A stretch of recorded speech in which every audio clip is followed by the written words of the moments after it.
I remember 9/11 20 years ago pretty well. It was my second year of teaching. I had a ninth grade world history class. It was early in the morning, like first or second period. Students were already quietly doing group work at their desks, and a teacher friend came to the door and waved me over. She told me that a plane had struck one of the towers of the World Trade Center in New York City and that she'd be back with more information. I went over to my desk, got on the computer to try to find more news. I also had a radio at my desk and I turned that up a little bit and put my ear to it to try to get even more news. I was just trying to make sense of what was happening at that point. My teacher friend returned to the class a little bit later and notified me that school had probably let out early, that we were under lockdown. There would be no passing periods and everyone would have to remain in class. Chicago at that time had the tallest building in the country, the Sears Tower, and there was concern that Chicago might also be a target of what was happening on that day. At that point, you could actually start to see and hear fighter jets flying over downtown Chicago. The background you see in this video is the view we had from our classroom. We were in a 7-story high building, a school building, and we were on the 5th floor. On that day, however, it was quite cloudy and dark, but you really could see the city and the planes flying over. I told my students to put down their work, that I had an important announcement to share with them. I let them know what facts I knew. I told them that what was happening today, 20 years ago, would be in their children's history books and talked about in their children's high school classes. I turned up the radio, we listened to the news, and tried to make sense of everything together. School let out at noon. As I was driving home, I knew I was right in sharing with them that this would indeed be an event that would be in their children's history books. I think what I didn't realize that day was the extent to which what happened that day and the consequences, how they would still be with us today. I didn't realize all the trillions of dollars that would be spent and all the lives lost, American lives, Iraqi lives, and lives in Afghanistan. It's something I'm still trying to make sense of today. On September 11th, 2001, I was 10 years old. I was getting ready for school for 5th grade.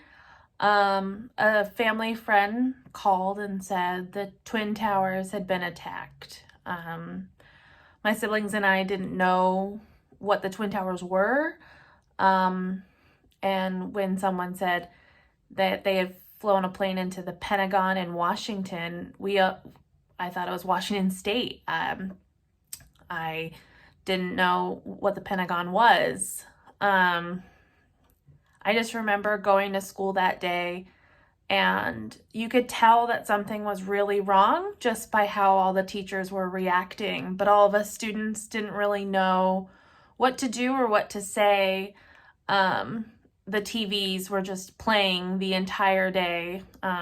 Classrooms had like old TV sets that could get just the local news, and that was all we did the whole day, was just watch the news and try to go about our days. And when my parents came home from work, they turned on the news and tried to explain it to us, but I didn't really understand the gravity of what had happened until weeks later, when the more you learned about it. And it was an earth-shattering day, even as a 10-year-old. Hi, I'm Corporal Harmon, former Marine Corps infantry and former Titan. I was in the 5th grade when the Twin Towers were attacked on September 11th, 2001, when the Pentagon was struck a blow and Flight 93 was bravely crashed into that field in Pennsylvania. It's a day that has shaped my life up to now, and a day I will never forget. My father woke me up in the morning for school, like usual, but today it was different. He shook me awake, telling me there'd been an attack in New York. I didn't quite understand, but he had it playing on the TV when I got up out of bed. The sight of that burning tower is still seared into my memory. The first tower fell that morning as I got onto the school bus. My dad got out of the car to let the bus driver know. That was the quietest bus ride I've ever been on. Over the next several years, my interest in foreign affairs grew. As I followed events in the Middle East, I didn't exactly know when, but somewhere in there is when the seed was planted that I wanted to join the military. I didn't know what I wanted to do, or even which branch yet, just that I wanted to join. In September of 2005, I started my freshman year here at Todd Beamer High School. It was the first year of JROTC here at Beamer, and I proudly claimed to be one of the few of the most senior alumni, as I had class first period of the starting day. I know Sergeant Lott is shaking his head at this claim and Major Jones is chuckling. We all had a lot of fun the next few years, and I have friendships that have lasted to this day. Still, a senior in high school, I swore into the Marine Corps the first week of February of 2009, just 6 days after my 18th birthday. And on July 6th later that year, I shipped off to boot camp at MCRD San Diego. I went because I'm a patriot. I love this country, and I wanted to make a difference. I joined the Marine Corps Infantry because I wanted to be part of the solution that ensured that 9/11 would never happen on American soil again. 13 weeks later, I graduated boot camp, and that was the proudest moment of my life up to that point. I was on top of the world. I was shipped off to the desert base of 29 Palms, California, where I was placed in 3rd Light Armor Reconnaissance Battalion. We called ourselves 3rd LAR. I was instantly thrown into more training as we were to deploy to Afghanistan in November of 2010. We ended up in the southeastern portion of Helmand Province. Christmas, as well as my 20th birthday, was spent out there with my platoon, patrolling the desert sands and scattered cities.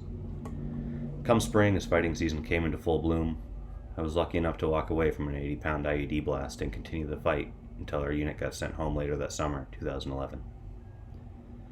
We went back for a minor deployment, the same area, in April of 2012, and after that I didn't get the opportunity to go back. Though I did try with 1st Battalion, 7th Marines. We called ourselves 1-7. The drawdown had begun, and I was discharged in November of 2016. The rest is history, as they say.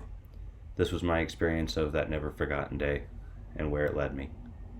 Thank you for watching this, and I know you are too young to be told to remember the events of 9/11, but ask your teachers and your parents and learn about them, and then never forget.